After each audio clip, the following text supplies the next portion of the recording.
lesson. Okay, thank you, Teacher Galjudo. And now, let's move on na several qualities and attributes of a local Filipino teacher. So, sa several qualities and attributes, so naa siya na pulo ka buok. So, palugaw ba sa mga bata? Number 1, understand how this world is interconnected. So, understand the or which is so you as a local teacher, kailangan kabalo ka og yun sa pagkunik ang kuan karon ang kalibutan nga ang kalibutan kanang broaded na siya sa kanang kuan kanang sa technology, you know? And then sunod, Recognize that the world has rich variety of ways of life. so recognize or imuhang ilhon ang kalibutan nga adunay daghang mga nagalalain nga mga unsa man. Okay, pamaagi sa kinabuhi. Okay, sunod dai. Have a vision of the future and sees what the future would be for himself or herself and the students. Okay, pagkat-on, og tanawa ang umuabot, og tanawa ang unsa ang muabot sa ilang kawalingon or sa in the future. Creative and innovative. Okay, so creative and innovative or kanang kuan ka, you as a local teacher, you know kuan kanang you know how to creative. You as a teacher at you know how to innovative nga kailangan ikaw for example kanang ikaw as a teacher kanang innovative ka, matawag nga innovative ka kung kuan kung ikaw naakay ka nga na bag-o na ikaw naakay bagong nahibawan, kailangan po na nag-share po nimo sa imuhang mga bata, kailangan imong Facilitate digital learning. okay, no? So, facilitate and digitally learning. So, next. Possess good communication skills for Filipino teachers to be multilingual. So, auto na. Okay, so let's move on. Characteristic and core values of a Filipino teacher. Okay? So, sa characteristic core values of Filipino teacher, so naay walo ka buok. Of these are Cultural and historical rootedness, ability to contextualize teaching learning, excellence, responsive, accountability and integrity, ecological sensitivity, nationalism, Philippinism, and faith in the divine providence. okay, so first is cultural. And historical rootedness. Okay, paano ko basa bata? Cultural and historical rootedness by building on the culture and the history of the learners and the place. Okay, so cultural. So ikaw as a maestra or ikaw as a local teacher nga you can empower your students fostering a deeper understanding. Imuha siyang i-empower and of their cultural heritage and preparing them become engaged and informed citizen of the world. Okay? Okay, next. Ability to contextualize teaching learning by using local and indigenous materials, content, and pedagogy whenever appropriate. Okay, so you as a teacher, you have ability to use a indigenous materials or you have ability to use your knowledge or you have ability to use your knowledge or you have ability to share your knowledge that you have. And of course, okay, so let's move on.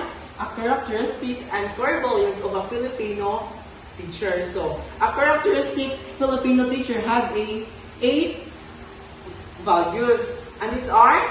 Cultural and historical rootedness, ability to contextualize teaching learning, Okay. excellence, responsiveness, accountability and integrity, ecological sensitivity, nationalism or Philippinism, faith in the divine providence. Okay, so first, a cultural and historical rootedness. So, paano basa everyone? Cultural and historical rootedness. By building on the culture and the history of the learners and the place. Okay, so you as a teacher, you have or you can empower your students fostering a deeper understanding of their cultural heritage and preparing them become engaged and informed citizens of the world. Okay, next.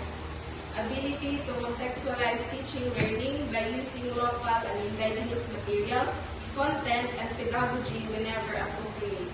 Okay, so ability to contextualize teaching learning. So, ability.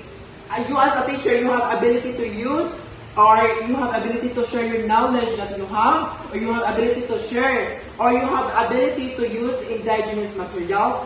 And of course, contextualizing or to contextualize, you give their background information or necessary for complete comprehension. Or you as a teacher, kailangan na imong pagtudlo, kailangan sakto. Kailangan imuha na background first or na background check first.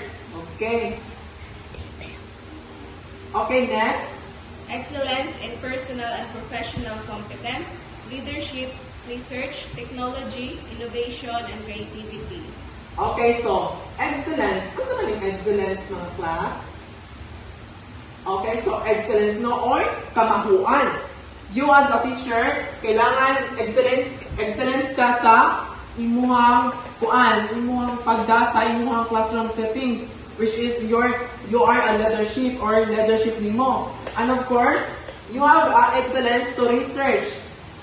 And now karon kay kuan man bro din naman karon kanang kuano technology which is kanang gamit nato ang pag-research. So ikaw you as a teacher so na kay excellence ana to search the new information. And of course, technology. And of course, you have excellence to use the technology kay karon jud importante kayo nga we as a teacher kailangan kabaw ta mo gamit sa mga technology.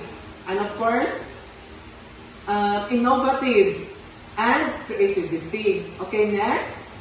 Responsiveness through social involvement and service, learner-centeredness, respect and sensitivity for diverse and inclusiveness. Okay, responsiveness. Ano man ang responsiveness, class?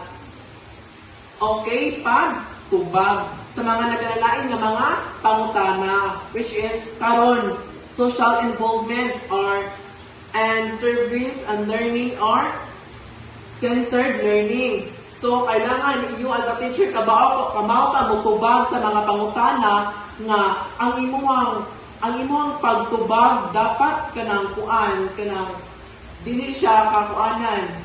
Kailangan katuuhan ang imuhang pagtubag, kailangan barugan jud na nimo ang imong pagtubag. Okay, next. Accountability and integrity by being a positive role model with strong moral character, committed and conscientious, honest and loyal. Okay, accountability. Or saan yung accountability? Okay, so, accountability or an obligation na you as a teacher, imuhang akon ang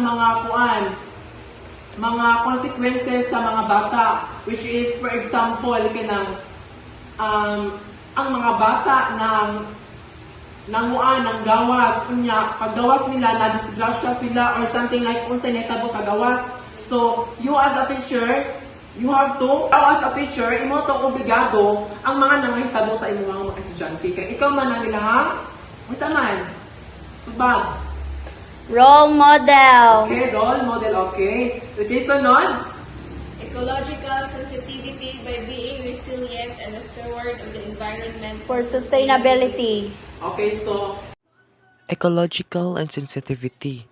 So, you as a local teacher, you are not only to educate your student, so dili lang kay imong tuduan imong mga estudyante about sa environmental issue, but you also educate to empower them to become responsible and active steward of the environment by creating more sustainability future of the Philippines.